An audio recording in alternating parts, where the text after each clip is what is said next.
to the races. All right. So it looks like we're live. So yeah, so I'm here with my friend Lance Conley, and we've been actually talking for probably maybe a little over a year now.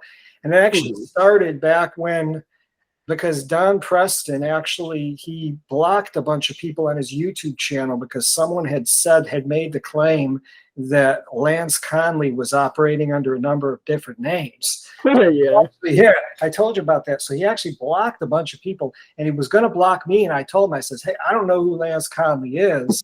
Right. So that's when I contacted you, and we kind of had a discussion, and we got together a few weeks ago. We tried to record a podcast, but it didn't work out. We couldn't get any sound. So we're back here again. How's it going, man? It's going pretty good. Yeah. Well, that's good. I wanted to just talk to you, I guess, about the state of the union, or actually I should say the state of the disunion of the hyper-preterist movement. What's going on? You're in the trenches a lot more than I am. I'm not on Facebook or Twitter or anything, so you see a lot more than I do. What's going on out there? I mean, I've gotten blocked just as much as you do, so I've been. I've noticed though, like the movement has gotten very like they still all believe Matthew 24 and all that, but they're going into like all sorts of stuff, like Max King's crew is going towards like the New Age stuff, universalism, all of that. Like all religions are equal, mostly because like Max King probably doesn't think that the Bible is like legitimate anymore, because he's taken this whole approach with like, Matthew 24, like, well, if it's wrong, it's, I mean, he's listened to the atheist Bible critics so much that he's not even thinking straight, honestly. So, like him and his sons and all that. But then you get like Don Preston. He's talking about like Jesus doesn't have a body anymore, and like he's making up stuff like out the wazoo. Everything he says, like he pulls out of his butt. So, like, I mean, he's saying like Satan is the old covenant now, and that makes no sense. Like he says he's got the Hebraic mindset of the Second Temple Judaism, and like if you've actually studied that, like Satan is not he's not the old covenant of Judaism. Like that would be complete blasphemy, actually, to say that the old covenant is Satan. Like that's like actually ridiculous, because he's trying to say like since Satan means the accuser, that the law accuses you, I guess, but it like that's not at all like what the Torah is. Good. Like Paul says the Torah is good. Jesus says the Torah is good. Like everybody says the Torah is good. So it's not Satan. Like that's a ridiculous idea. Like, yeah, I think that's what Robert Townley said. I think he said Satan was the Jews, the apostate Jews, and when they were destroyed, Satan was destroyed. It's that same mindset, and that's coming from a lack of demonstrable fulfillment, where you can't show that something was clearly fulfilled, that something came to pass, and so you've got to, reimagine that language. And I remember we were talking a couple of weeks ago about Robert Barron, the Catholic apologist, how he defined Gnosticism as that sort of where they take that language, they use Orthodox language, but they empty out that language of its contents, and then they import their own language in there. So he's using all this Orthodox terminology, but he's divested the language of all of its meaning, and he's imported his own meaning in there. So yeah, I see that. I actually was at his channel today. I think he's like, isn't he like trying to sell an app now? Oh, probably. He's constantly trying to sell stuff. I saw him try to. I mean, there's a few out there that are doing that. There's like Doug Wilson, and there's a few others. What they're doing now is they're starting to sell apps, which is like all of their books and all of their, in one-stop shop. Yeah, I mean, I'm sure he's trying to sell stuff, because that's what he's always done. It's always like, buy my new book. Everything's the same that I've always written, but it's a different book now. Huh? Yeah, and it's like you read it and you're like, okay, like I could have just bought his first one, and I would have gotten all this mostly. Right. He's got like 5 books that have a little bit of different things, but it's always about the same thing. It's like 70 AD, Matthew 24. I'm gonna make 700 videos on this one topic. Like, yeah, no wonder your church failed. And I got a dog barking. I don't know why. I'm gonna put this on mute. But anyways, I was going to ask you. So, what do you think is the future of the movement from what you're seeing out there?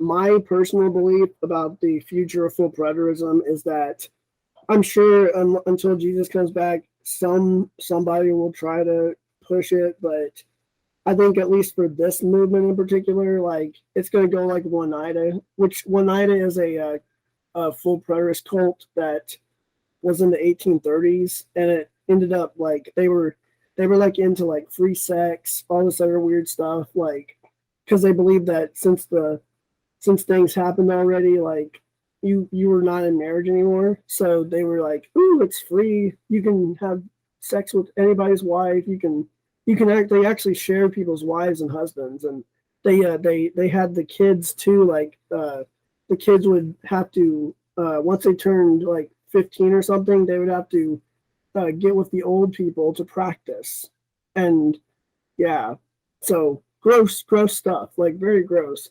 But I actually do see full preterism going towards that because William Bell, he's decided that he's hanging out with all these Black Hebrew Israelite people, and they're like all for polygamy, polyandry, and like all of his disciples, William Bell's disciples, are all like, yeah, you can get with like 5 wives, you can, the more the merrier, and all this really bizarre like stuff that nobody would.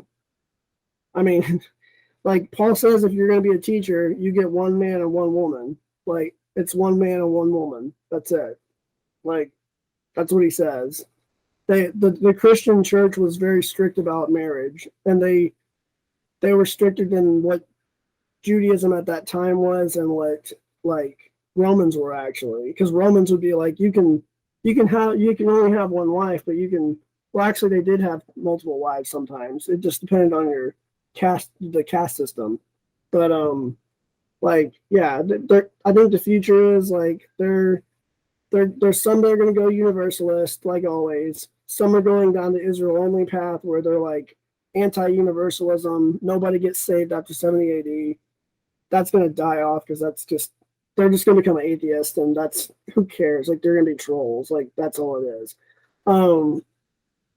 Also, like I see like the day that Don Preston does finally croak, and the day that some of them do, there's not going to be any there's not going to be anybody there because they're getting like Don Preston gets like the most views out of anybody. Max King's going to be dead in like maybe not even 10 years because he's like 90 or something. Like nobody talks about Max King much anymore. They try to put him on the wayside. Don Preston's going to, hopefully he'll repent before he croaks, but like if he doesn't, like it is what it is, and they'll probably spread some of this stuff. Like Michael Miano will probably still say the same stuff that Don Preston says, but he's got like a church of like 12 people, so I don't think it's going to matter that much. But basically, once Don goes, their movement's going to go like really downhill from there, because somebody's going to try to fill the void, but it's going to be like Holger Neubauer or like John Watson, and John Watson's like teaching the Earth is flat now, and Holger Neubauer is like teaching Christadelphian heresies. So they're like, and Michael Miano does this too, but they're saying like Jesus had a carnal mind, and like when he was in the desert, he was fighting his carnal mind. He wasn't fighting Satan. And like it's just gonna get to the point where it's gonna be like Don is like this one, he's like the conservative guy in the bunch that's like holding it down, because if they all go against him, they'll look like idiots, because he'll just go, because Don likes to, if somebody goes against him, he's gonna go like make like 700 videos about them, and then the whole community will be like, well, if Don said it, then we're gonna reject you. Like if Michael Miano said, Don, you're wrong, and makes a big fuss about it, Don will be like, no, you're wrong. 700 videos later, Michael Miano is exercised from the Facebook community, right? And I'm not. I feel like I'm bashing Michael Miano too much, but like he's actually not that bad, but like just I feel like that's what's gonna happen. Like once he dies off, the movement's gonna die pretty much, and maybe Daniel Rogers takes over it, but I don't know. It's like it is what it is. I don't think that it's gonna last. I don't even think like I don't even think some of the full preterists that are currently in the movement right now are gonna stay in it. Because like I think it's like me and Sam Frost were talking about it, and it's like the usual full preterists last about 5 years, and if they're if they're like one of the leaders, they last maybe 10 before they start to go, well, I'm going to start teaching this crazy belief right here, and then it starts to go like really downhill from there.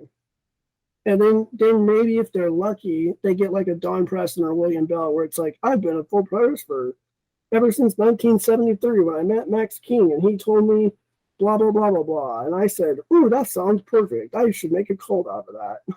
You know, because I mean, I lasted only 5 years, so 5 years, that's longer than I lasted. I only lasted about 15 months, man. I moved in it, through it, and on my way out. But then again, I never had any temptation either to, become a teacher or anything.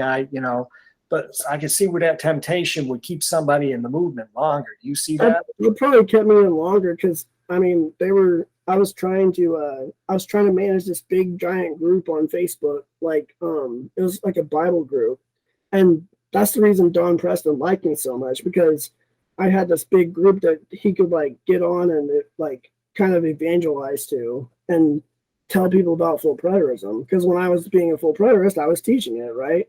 And like finally I had a change of heart and I was like, oh, I gotta get rid of this. So I got rid of that entire group. Like I was like, okay, I was wrong on this, and you guys should all just not follow anything that I said on eschatology ever, because I was completely, totally wrong. And like everyone got pissed because, oh no, Lance is being humble. He's telling people that he was wrong about something. How dare you? Like, and then you'll if you read the comments about what Don says about me, I'm the most arrogant, prideful man in the whole world. But then why did I get rid of a whole entire group to keep with my convictions? Like, really? Like, okay. Yeah, if people can't tell, I've got bad blood with Don, so.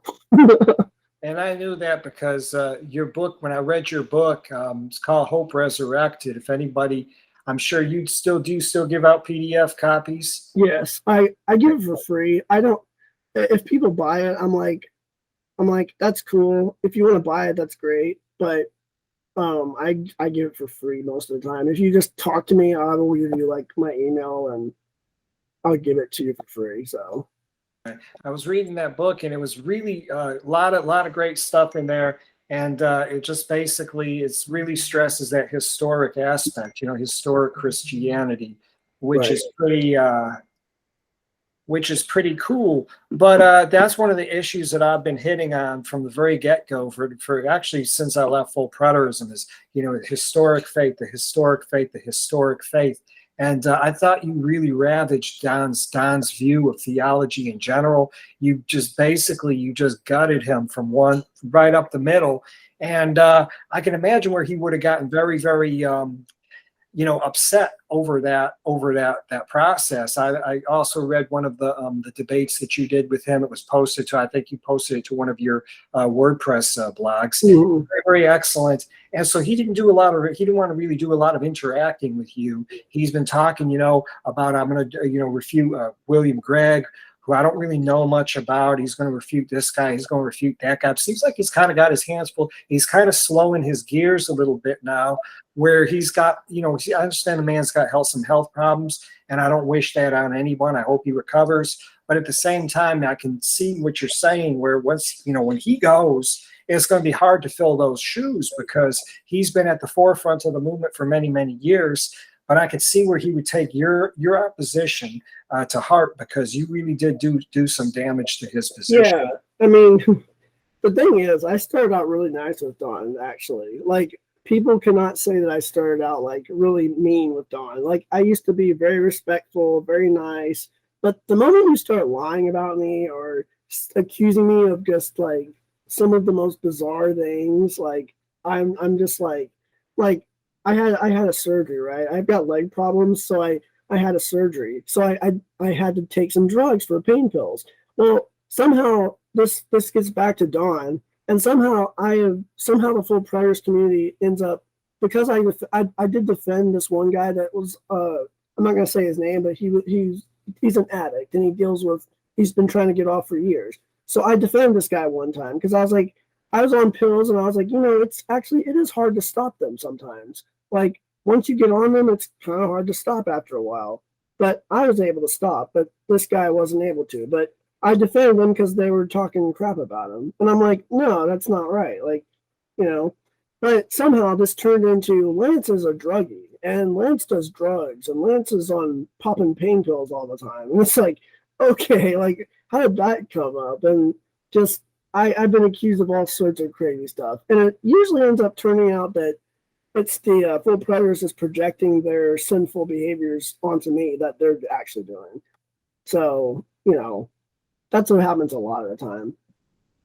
Yeah. And I've also noticed, I know we were talking about this, I think in our test podcast, we were talking about this, and I've often noticed that it's really, really hard when you're dealing with hyperpreterists. It's really, really hard to get the conversation to stay in that channel of, just the arguments. It seems like, the conversations almost invariably derail and it becomes about, like people and personalities, or it becomes about like some collateral issue that not really too many people are interested in, like the whole, Van Tillianism versus Clarkianism. It's like, who cares about Van Til and about Clark? It's like, conversation just gets derailed so easily. Do you see the majority of the time what's happening is they cannot defend their position, so what they do is they try to find whatever they can find on you or your personality, then they try to hit you with that, because at the end of the day sometimes that's more effective to try to convince people, because people are stupid.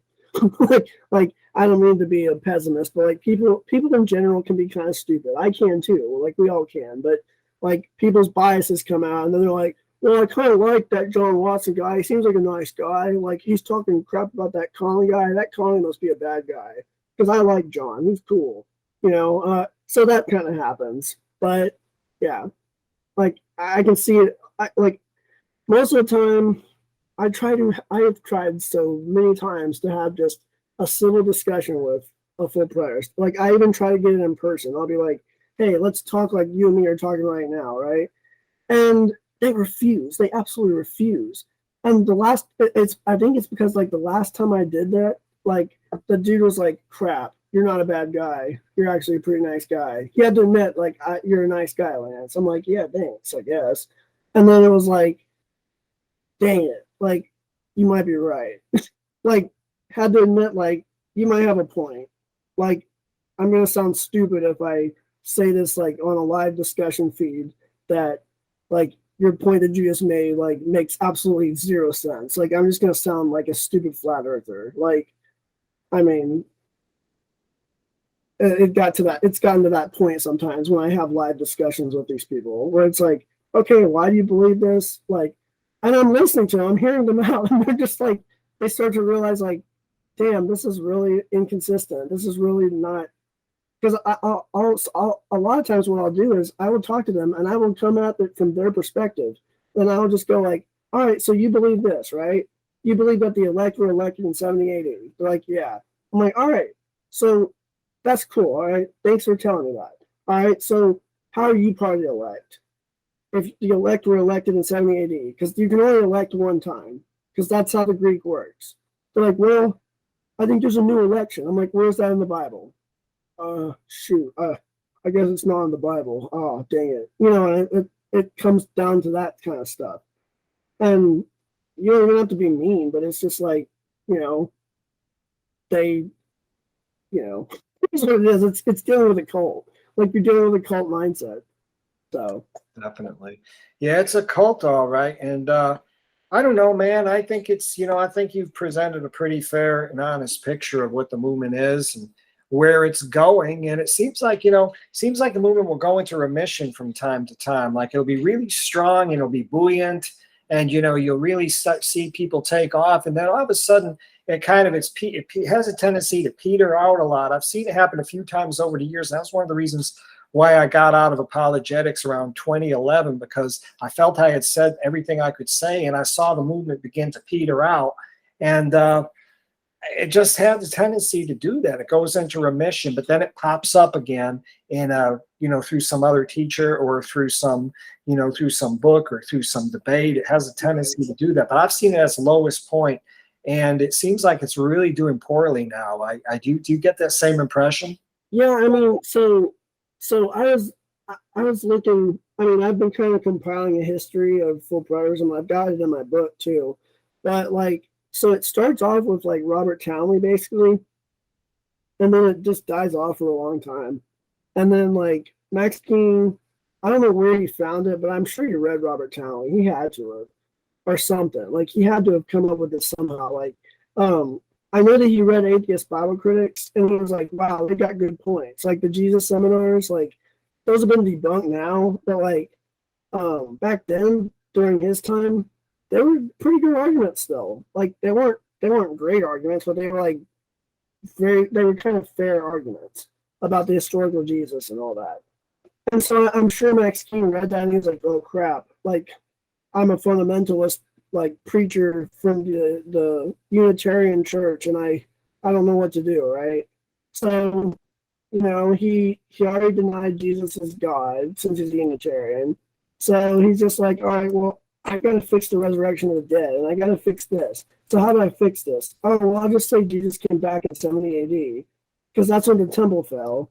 And I can kind of see, I don't trust these church father guys, but sometimes this Eusebius guy says that this happened and this fulfilled Matthew 24 in some respects. So I'm going to just say that it fulfilled it all. And I'll also say Matthew 25 got fulfilled. Oh, and the resurrection of the dead. Dang it. That again. I got to change that too, right? So he spiritualizes it to nonsensical degrees. And which I won't say Max King's the only one that does that. I've seen other people mess that up because they read spiritual, and so they think it's a Star Wars Force Ghost body or something. But what it really is Paul's saying that the physical body is going to be empowered by the Holy Spirit. That's why he says pneumatico soma, because it's a literal reading of that as Holy Spirit body, which it's the Holy Spirit reviving and empowering the body to immortality. That's what it is. And Acts 24 says that it's going to be for everybody, just and unjust. So, what do you do about that? And that's why the Greeks in Acts 17 on Mars Hill were like, whoa, Paul, that's crazy, bro. Because they were when the Greeks heard the resurrection of the dead, they thought, oh God, they thought that the release from the body, the soul releasing from the body, was a good thing. That was an escape. It was an escape from the body. It was Cartesian thought. And Paul's telling them, no, you're going to go back into your body. So instead of this idea that it's going to be a good body, they were like, oh no, I'm going to be like a zombie. So that's why they were disgusted, because they had seen, everyone had seen death. They'd seen corpses. They'd all seen this. So they were like, oh God, no, that sounds terrible. And Paul's like, no, it's not going to be like that, But anyways, yeah. Well, yeah, I agree, and I think those some great theological points you brought out. And man, I guess we'll just have to keep on monitoring the movement. I think we got enough for a podcast today, and we can come back at another point and tackle it some more. But you have any last words you wanted to say about the movement, about the state of the disunion, as it were, or anything you want to say to anybody out there that's maybe watching this? Well, if you're on the fence about full preterism, or if you're on the fence about preterism in general, I think that's a good thing. And I think if you're a full preterist, you should rethink what you're doing, because there are so many inconsistencies and so many issues that anybody can bring up with you. It's just, they're very obvious once you think about it. And if you're honest with yourself, you will try to like rethink your positions about everything, right? Like right now, personally, I'm reading David Bentley Hart, and I'm looking into eternal hellfire and all of that. Like, is it temporal or is it eternal? David Bentley Hart covers it, so I'm kind of reading it, kind of checking what my presuppositions are, stuff like that, you know. And I think if you're a full preterist watching this, you should do that too. You should be willing to be like, okay, what if I'm wrong? Like, this sounds good, but what if I'm wrong? What if the time texts don't all say what I want them to say? What about this contradiction? What about this like implication? Like there might, like, if you think there might be an implication, like, hey, I might not be one of the elect anymore. What the heck? You know, like, maybe you should think about that kind of stuff. Like, I cover that in my book. I'm planning to. So Steve Gregg and I talked to him a while back, and I read his book, and he made he made some good time text arguments. And so I've been thinking I might add time text more into my book later. So if there's a new edition, I'm gonna do that. But I'm probably gonna steal some of Steve Gregg's arguments. Honestly, I'll remake them into some of my own, because I don't agree with everything. But yeah, I mean, they were good arguments though from a partial preterist perspective. But like, I'm a late date partial preterist, by the way. Like, they call it late date partial preterism idealism, and yeah. I kind of take that position. But I don't think that anybody's a heretic if you're an early date partial preterist like Kenneth Gentry or a premillennialist. Like, as long as you are not a dispensationalist or a full preterist, you're like, it's not heretical. Right. So. Well, yeah. Well, that's great, man. Well, thanks for joining me, and we'll get this in the can, and then I'll post this to my channel, and then you'll get the link too. But anyways, thanks again. Have a great Thanksgiving, everyone. You too, Lance, and we'll see you around. All right.